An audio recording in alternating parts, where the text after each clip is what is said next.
What's that smell? Oh, that would be me. I've been swimming in raw sewage. I love it. I love it. That's the signal. Let's go. Do it.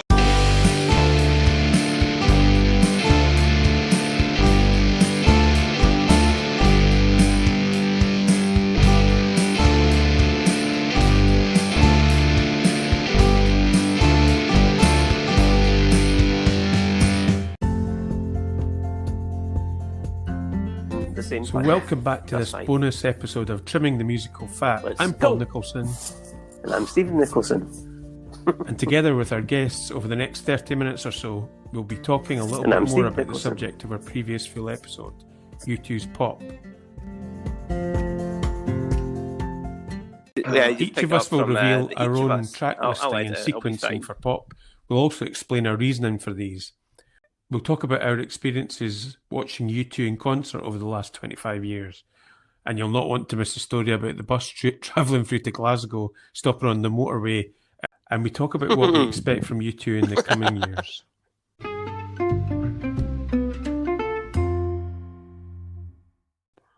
So it's nice to welcome back Ross here and Brian. Good. How are you so guys? On to the guests. All right, thanks. Really, I'm good. Good. Thanks again for joining us today. Okay, sir. You're welcome.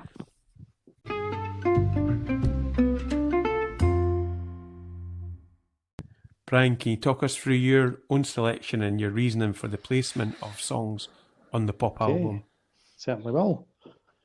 Yeah, so my first song is same as the album, Discotheque. I think that's a great song to start the album. Mm-hmm. Good up tempo. Then the second song for me would be I've put Hold Me, Thrill Me, Kiss Me, Kill Me. I think that's probably my favourite song from that time. That again keeps the tempo up. The third song would be Do You Feel Loved? I think that's just a classic U2 song. Really like that. Good tempo to it. Fourth, I would slow things down with Miss Sarajevo, which wasn't on the album again. Mm-hmm. Yeah, it's a great song. Put that in there. It's a bit slower tempo. And then after that, on to Mofo, which was my favourite song when the album first came out. Good up-tempo song. Yeah, but actually, we were discussed that before about that could be the first song on the album. The song after that, I have Staring at the Sun. A bit of a slower down song.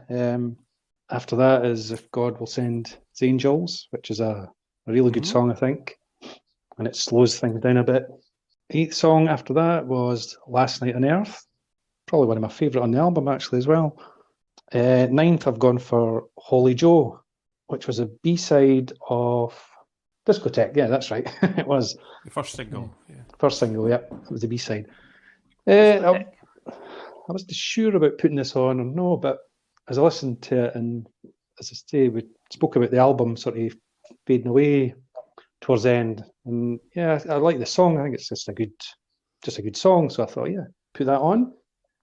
And my last song would be Gone, which is the last song on the album as well. I think that's a good song to finish up. And that would be my track listing. And how long does that last, Brian? And how many songs is that? And do you know the time? 10 songs, and the running time was 49 minutes and 2 seconds.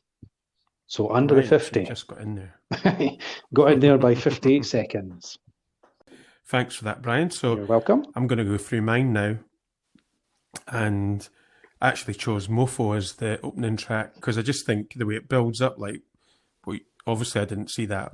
I wasn't at that tour, but from what you're saying, it sounds like the concert, the anticipation and stuff, and I think that would be a great album opener for that reason. And it's quite of its time. Like another top album that year was The Prodigy, and to me it sounds a wee bit similar, the kind of music at the time. So that'd be a great album opener. And then going into Discotheque, so keeping it quite fast still, keeping it kind of moving, and then bringing it down a wee bit for Staring at the Sun, which is the best song on the album for me. And then Please after that. quite a meaningful song. And then the fifth song, If God Will Send His Angels, which is, another quite meaningful song. And then on side B, Last Night on Earth, which is one of the best songs on the album, which is quite a heavy song, and I think that'd be a good song to start off side 2. And actually, I've got the Playboy Mansion on, which was really almost to, I suppose it's a bit like filler, but it was just really to keep with that sort of same momentum of the album. And then the eighth track was Gone.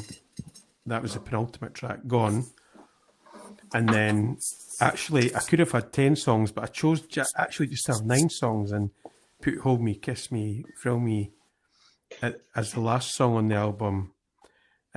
Just quite upbeat, so the last couple have been quite down a bit. The last song on the album, Hold Me, Kiss Me, Thrill Me, I just think it's a good way to end the album. Because I think of the song like it's in the film's ending titles as well, and I just think it's a really good way to end it. And like I said, I could have had 10 songs, but I just felt, actually, do you know what? Sometimes less is more.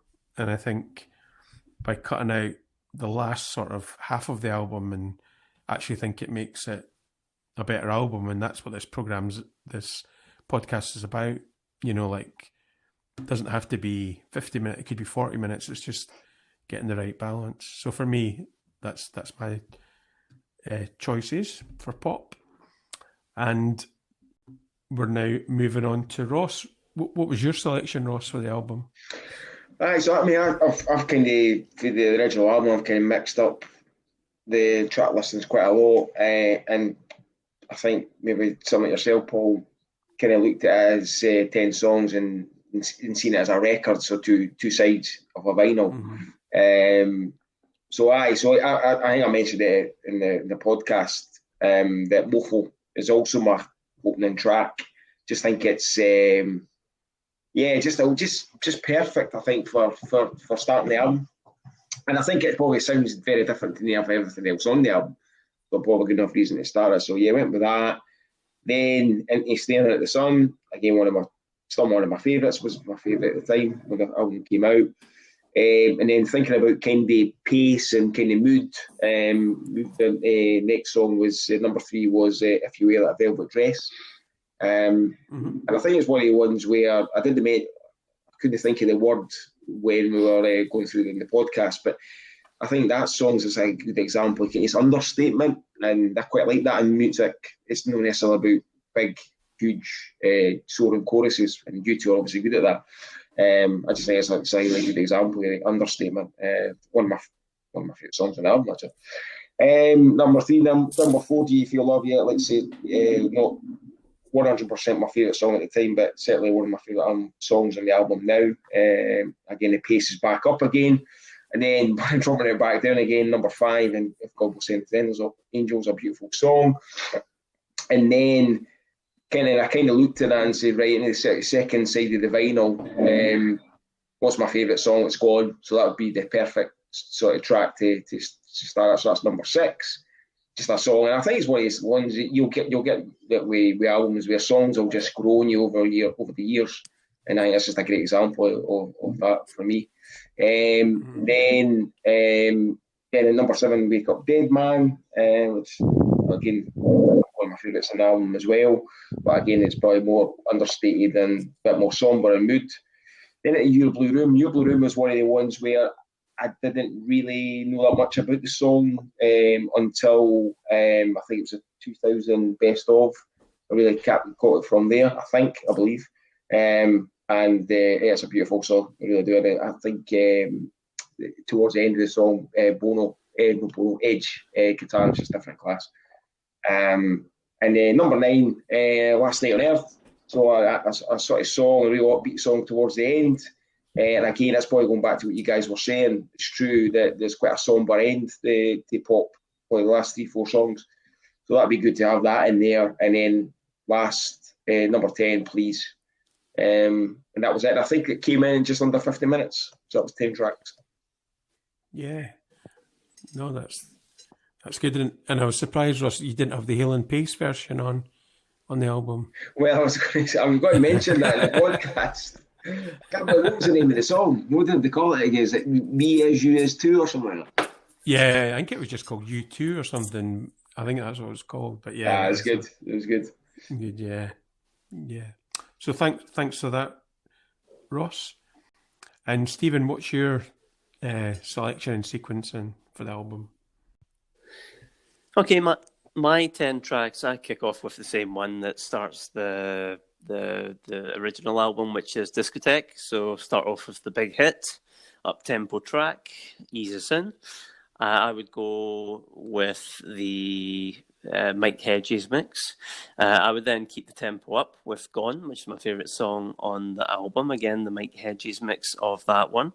And then, so I had two faster songs to begin with. I'd then slow it down with the Mike Hedges mix of Staring at the Sun before picking the pace up again with Last Night on Earth. And then my final song on side one would be the remixed version of Please. So you're kind of ending it with a bit of a more of a low-key downer track. So we need to pick it up when we flip over to side two. So we'll start with Mofo, kick us back in, then we'll slow it down with If God Will Send His Angels before taking our happy pills and going off to the Playboy Mansion.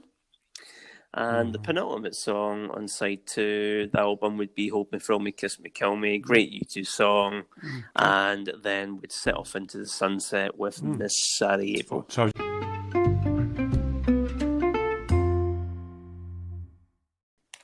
So Brian and Stephen, you saw the band for the first time in '97. Was that at Murrayfield? It was, yeah. The Pop Tour, Pop Mart. Pop Mart, yeah. Nice Pizza Hut before it, I remember, That was Brian. Great concert. Oh, amazing. So yeah, I'd seen lots of major kind of bands and singers prior to seeing U2, but I have to say the Pop Mart setup, stage and everything was just next level. I'd never seen anything like that before, and especially when the concert started. And they started with Mofo, the kind of band, walking through the crowd to the stage, and the full lights, the screens behind them came on. Brilliant. It was just I think it's mind-blowing, incrable. Yeah, it was probably the biggest stage production and biggest show we'd probably have seen at that point. There was nothing as big as that. It was felt like quite an event, but it was brilliant, yeah. And I remember they had a wee dedication to Princess Diana as well, did they know? Yeah. Was that one? Was it one? Yeah, no, I'm sure it was the week after, because the concert was maybe the first week in September, yeah, now that I think about it. But yeah, so that was great. So I think that night they did, I was just looking up there, I think 4 songs from Achtung Baby, 4 songs from Joshua Tree, 8 songs from Pop. And I think the other thing that really came through for me is how much better the pop songs sounded live.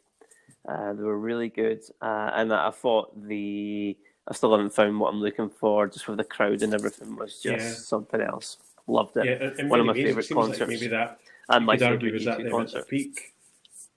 Maybe, and certainly in stage sense, like the lighting rig and stuff and the stage set. I don't think I ever went any bigger than that, did I think you're right. You had the Europa and then Pop Mart, and then after that it was a bit more scaled back. Yeah, I remember in like previous tours they used to phone like John Major and that was the Europa tour. Yeah, phoning up the White House and stuff. When he was McFisto, was it McFisto? The character. I was at Pop Mart tour at Murrayfield as well. It was me, Ross, McCulloch, and my brother, and brother's pals for his football team. So we actually, as one of you mentioned, Paul, and you mentioned Tartan Club earlier on. That's where we met, right.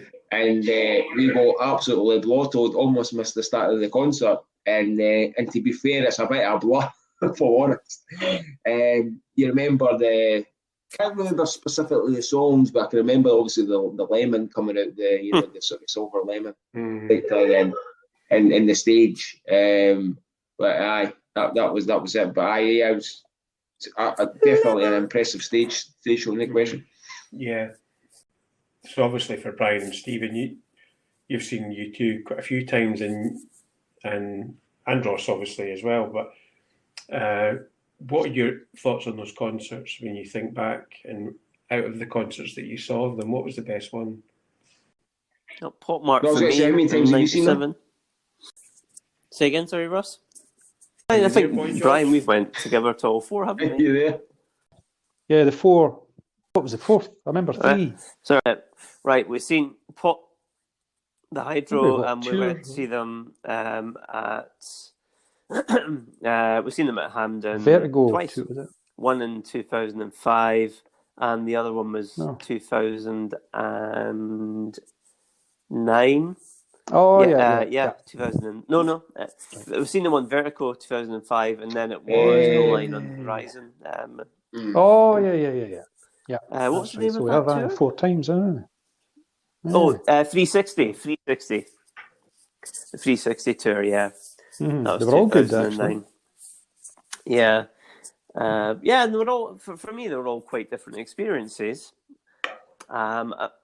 Yeah, they were all good. I think that the Hampden sound, one, where in 2005, the only issue I had with that Nah, one it's is Hampden can be a bit like that. the yeah. sound was a bit muddy, but that, yeah. Yeah, I was a wee bit disappointed with the concert, to be honest. I think the bit that frustrated me was when he started doing all these political stuff.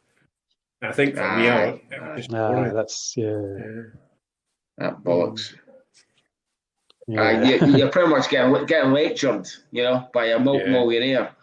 Can't stand that. Because so in terms of I've only seen them twice, and I've seen them at Popmar, but when they announced the 30th anniversary of Joshua Tree, because I used to be a U2 member, so I got an email. It was just all through that, so it moved pretty quickly. I mean, at one stage, I was trying to get a ticket for Ross McCulloch and myself, and and all the shows were kind of sold out. And I eventually got one in Park in Dublin, and it was going to cost too much for Ross to go as well. So I ended up going myself, and it was and just the kind of Brian, with Joshua Tree being your sort of favourite album, U2, it's hearing the album tracks, because the thing is, you got a U2 DVD live, and it's like it's the same songs off the same album. That's right, Oh, what you like a great hits. It's great hits, and I'm not even the greatest hits. I want to hear songs you didn't normally hear on the album track. So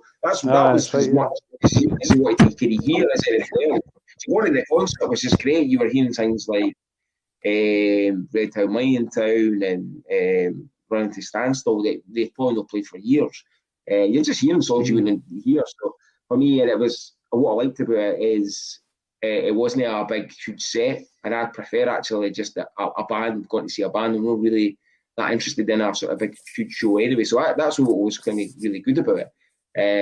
But it was excellent, excellent show, and you had Noel Gallagher as a support act, so that was pretty good as well. So it was kind of two for the price of one. But yeah, it's a great day, just a great opportunity. I mean, I'm hoping that they'll do the same way at Doom Baby, and obviously other bands as well do the same thing. Just when you're talking about that sort of minimal stage show, remember at the Hydro, Stephen? The first 3, remember they done the first 3 tracks? It was just them on the stage with just a light. Remember? And it was just no effects, nothing. It was great as well. They were. Did they dim the house lights or not? I can't remember. Aye, when we just walked past, it's like, oh. And then they just started playing. It was brilliant. Yeah, and it was just like, oh, there's I remember what the songs were that they played. Literally next to us. I know, and it was like, oh, hello. Yeah, it was great. Yeah. And then it changed into a big, massive sort of stage show after that. After the first few songs, I think so. Yeah. Screens No, it was out good. and It was nice. Yeah. split the crowd in two, simple. and that was a really good concert. That actually, the Hydro. Mm-hmm. It was a smart stage production because it meant the band could get really close to the crowd being above the crowd. No, because we could right nearly in the touch middle of the Bono crowd, at one point. So yeah, it was standing right in front of us. a really clever production. they've Yeah. got- I don't know if one of you guys would like to the legendary story when we're going through to what was supposed to be a luxury travel bus leaving from the bus station in Edinburgh to go to Hampden. It wasn't really like that, was it, guys? It wasn't a luxury bus at all, was it? It was like an old 70s football hooligan bus that you saw in No. old films. Was it not a clapped out? Didn't have a coach? toilet, and it didn't start at first, if I remember rightly. The bus didn't start. was that the one that you couldn't get it moving to start with? It was Yeah. that we The took luxury travel. the smoke piling out the back That's of right. the bus. Yeah, I remember that. No. And then pulling up on the hard shoulder to hit the traffic going into Glasgow. And that was it. Suddenly the bus driver, please, everybody's got to go to the toilets. Everybody That's right, yeah. pulls in to the hard shoulder. Everybody dives off They along weren't the even bushes bothered. along the side of the road. They- Even the they were women. just like, they weren't bothered. They would just did it, and Normally suddenly men you are get all these all people right. beeping Even the their women horns were along the motorway. James down. No. What are your recollections of the think that's the one 2009 that show, I least Privacy remember, 60, actually. show, the No Line on Horizon album? I think it's. Was that was the stage in the middle? Mhm. Big. Yeah, that concert. quite a big one. Lots of ramps and stuff. The thing that I liked, the one at Hampden in 2005 was when they done the kind of Zeropa Actung Baby stuff, and I remember they had on the screen it was kind of some of the kind of iconography yeah. from that time period of the band, and it was like a slot machine. That's And right. this was yeah. before they came back on for the encore. Yeah, and then when eventually all three symbols came up, that's when they came back on. And I think they've done Yeah, they're a good done band. Zoo Good band to see Station, I live. think even better than The Real Thing, Yeah, maybe so something I'm else. just aware as well, Brilliant. my- Loved it. Battery.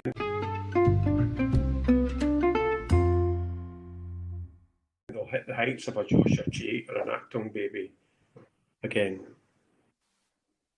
No, I don't agree yet. I think their last few albums have been quite disappointing.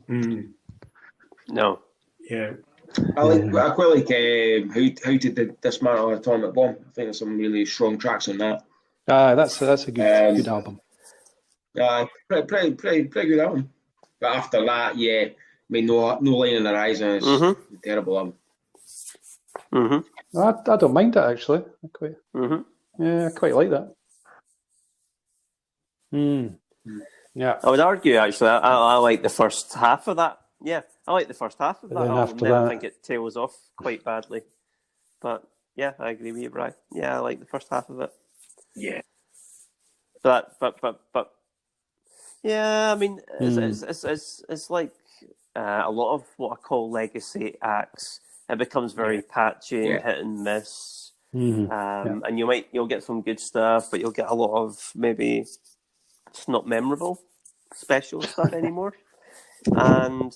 And I think for a band who are going to be what 45 years in existence, which is an achievement in itself, to expect them to be, pulling out zeitgeist, producing zeitgeist. I mean, they're probably capable of doing it. I mean, I think, albums. not everybody's cup of tea. Like, I hope I'm going to be Nick wrong. Cave and the Bad Seeds. I mean, they're a great example of they've reinvented themselves sound-wise in the last three albums that they've done.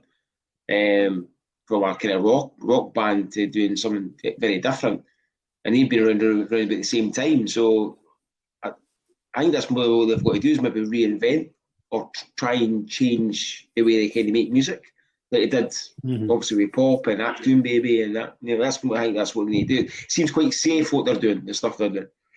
Yeah. It feels like those times, when a lot of these artists would release an album, it was like a major event, and there was so much anticipation, whereas it's so hard to sustain that for an artist, and I think those years are gone, and you're not going to get them back. Unfortunately, I don't think. Had it, lost it. Yeah, just like Sick Boy said.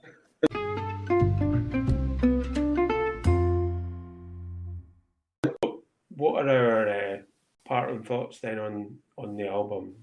Pop, good album.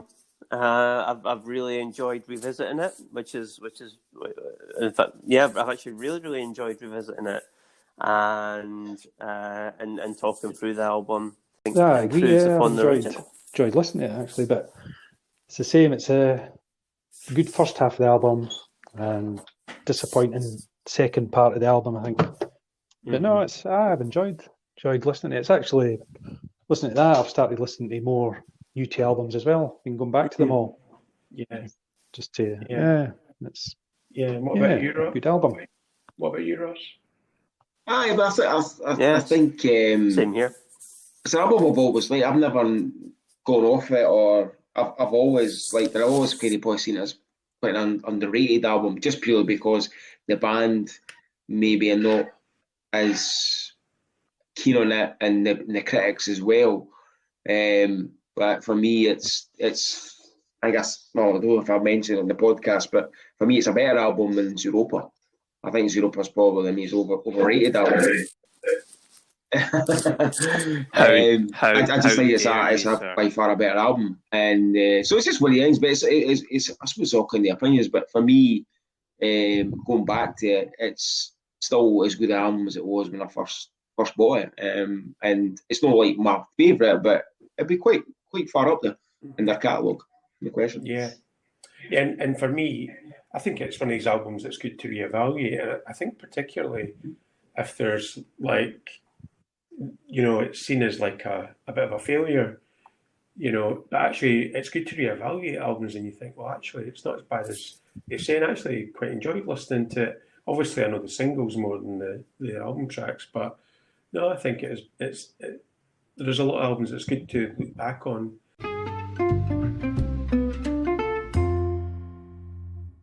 Yeah. So thank you so much for everything, guys, and your time. And it's just to say, our next podcast we'll be doing in a couple of weeks' time will be "And Justice for All" by Metallica. So we'll be doing that. And thank you to our listeners as well. And you can listen to our show on all the major podcast providers, including Apple, Spotify, YouTube. Visit there to listen and be sure to subscribe and leave positive comments. Anchor, where you can listen and leave us voicemail. You can contact us via email at trimmingmusicfat@gmail.com and on our website www.trimmingthemusicalfat.com. Head to the forums on the website to discuss the albums we're trimming in the future. Finally, we're also on social media. Head over to Facebook and Instagram to see what's happening. Thanks for listening, everybody. Goodbye. Oh. We're gone. Goodbye. Hey.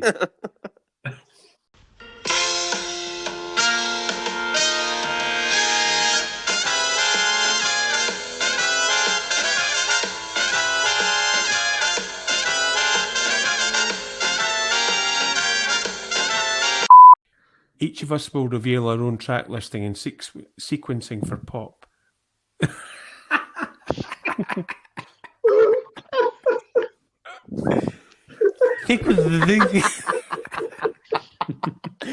This is, at least we'll have a few bloopers, Ross. I like that. Sequencing. Of Trimming the Musical Fat. Okay. I'm Paul Nicholson. And I'm Tom McMullen, your about the subject here. And you can You can contact us via email at trimmingthemusicalfat@gmail.com. I must interject there, Brother Paul. Because of my mistake, it's actually the email address is trimmingthemusicfat.com. No, it was the email address I was doing, not the... All right, yeah. Okay. Yeah, no, that's the email address, trimmingthemusicfat. trimmingthemusicfat.com. No, the email address is trimmingthemusicfat@gmail.com. I'll start from the top. You can contact us via email at trimmingthemusicalfat@gmail.com. No! All right, but the website email's trimmingthemusicfat.com. No. It sounds like I've heard this before. Right. It's Trimming the Music Fat. Okay. At you can contact us via email. Yeah. Okay, hold on. Don McGinn's struggling. Okay, you can contact us via email at trimmingthemusicfat@gmail.com. That's right, isn't it? And on our website, www.trimmingthemusicfat.com. Is it because you've done them the other way around? No, it's trimmingthemusicalfat.com.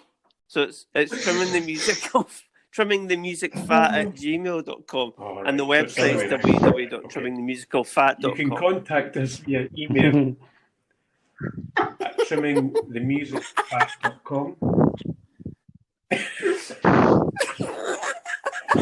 Right, shut up. My battery's almost running. You can contact us via email Okay. at Right, go for it. Go for it. Well, I'm just reading what you... It's hard though. Easy for you. I love it. I love it.